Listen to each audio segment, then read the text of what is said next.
Hi friends, నేను మీ lucky world. ఈరోజు ఎంతో రుచికరమైన క్యాలీఫ్లవర్ ఫ్రై అయితే చేయబోతున్నానండి. ప్రాసెస్ అనేది చాలా సింపుల్, ఈజీగా ఎవరైనా ఇంట్లో ట్రై చేసుకోవచ్చు. ముందుగా క్యాలీఫ్లవర్ని కొంచెం పెద్ద పెద్దగా ముక్కలుగా కోసి ఒక గిన్నెలో వాటర్ తీసుకొని కొంచెం సాల్ట్ వేసి కొంచెం సేపు ఉడకనివ్వాలి. క్యాలీఫ్లవర్ ఉడికిన తర్వాత ఒక పొయ్యి మీద బాండీ పెట్టుకొని కొంచెం ఆయిల్ వేసుకొని ఆయిల్ హీట్ అయిన తర్వాత కొన్ని తిరగమాత గింజలు అయితే వేసుకోవాలి. తిరగమాత గింజలు వేగిన తర్వాత కొన్ని కరివేపాకు రెబ్బలు వేసుకున్న తర్వాత ఒక మిరపకాయని చిన్న చిన్న ముక్కలుగా కోసుకొని అయితే ఆయిల్లో వేసుకోవాలి. మిరపకాయలు బాగా వేగిన తర్వాత ఇందులోనే సన్నగా తరిగిన ఉల్లిపాయ ముక్కలను అయితే వేసుకోవాలి. ఉల్లిపాయ ముక్కలు గోల్డెన్ బ్రౌన్ కలర్ వచ్చేంత వరకు వేయించుకోవాలి.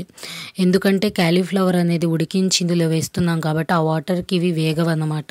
ముందే గోల్డెన్ బ్రౌన్ కలర్ వచ్చేంత వరకు వేయించుకోవాలి. ఇందులోనే కొంచెం పసుపు వేసుకొని ఒక 2 minutes ఉంచి దాని తర్వాత కొంచెం అల్లం వెల్లుల్లి పేస్ట్ అయితే వేసుకొని బాగా తిప్పుకోవాలి. పచ్చివాసన పోయేంత వరకు వేయించుకోవాలి. పచ్చివాసన పోయిన తర్వాత మనం ముందుగా ఉడకబెట్టుకున్న క్యాలీఫ్లవర్ ముక్కలు అయితే ఇందులో వేసుకోవాలి.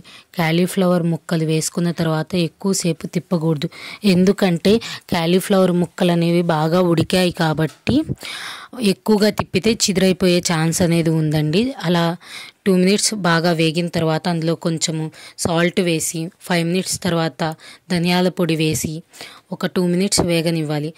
ధనియాల పొడి వాసన అనేది ఫ్లేవర్ ముక్కలకి పట్టడానికి ఒక 5 minutes ఉన్న తర్వాత కొంచెం రుచికి సరిపడినంత కారం వేసి 2 minutes ఉంచి దించేస్తే ఎంతో రుచికరమైన క్యాబేజీ ఫ్రై అనేది రెడీ అయిపోతుందండి.